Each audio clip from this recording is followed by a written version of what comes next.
सुप्रभात बच्चों, मैं आपकी हिंदी अध्यापिका विनीता मेहता बोल रही हूँ।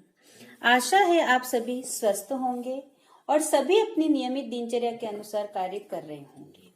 इसी नियमित दिनचर्या के अंतर्गत हम शैक्षणिक कार्य भी प्रारंभ करने जा रहे हैं। आज मैं रचना के पाठ 1 भाषा से पढ़ाना आरंभ कर रही हूँ। सबसे पहले हम भाषा की उत्पत्ति के बारे में पढ़ेंगे। भाषा की उत्पत्ति किस प्रकार हुई?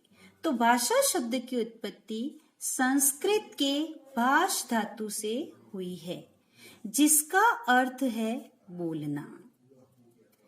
संस्कृत जैसा कि हमारी प्राचीन भाषा मानी गई है और इसी भाषा से हमारे भाष धातु से भाषा शब्द की उत्पत्ति हुई है, जिससे मनुष्य अपने विचार आदान प्रदान कर सकता है, दूसरों के विचारों को समझ सकता है और अपने विचार किसी और के सामने प्रकट कर सकता है।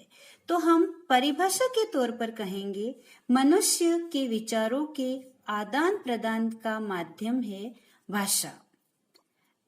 भाषा के द्वारा ही मनुष्य अपने विचार दूसरों के सामने प्रकट करता है तथा दूसरों के विचारों को समझता है। ये तो हो गई भाषा की परिभाषा। अब हम इसके प्रकार के बारे में पढ़ेंगे। व्याकरण में भाषा के 2 रूप माने गए हैं।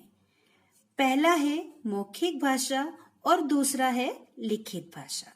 मौखिक भाषा, जिसको हम कह सकते हैं कि मनुष्य जब अपने भावों और विचारों को बोलकर प्रकट करता है, वह मौखिक भाषा के अंतर्गत आता है।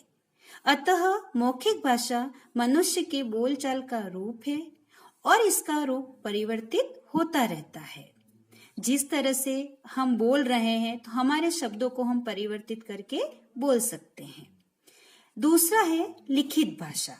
लिखित भाषा के द्वारा मनुष्य अपने विचारों को लिखकर प्रकट करता है और सामने वाला इसे पढ़कर समझ सकता है।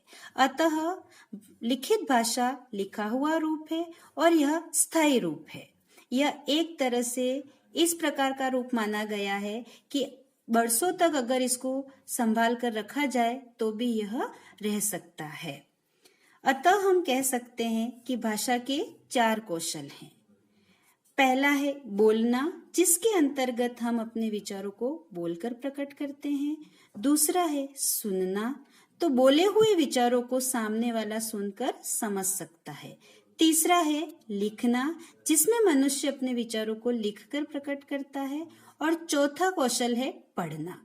अब बच्चों, आपको इन 4 पॉइंट में किसी भी तरह की कोई परेशानी हो तो आप पूछ सकते हैं। और सभी से मैं निवेदन करती हूँ कि घर पर रहिए और सुरक्षित रहिए।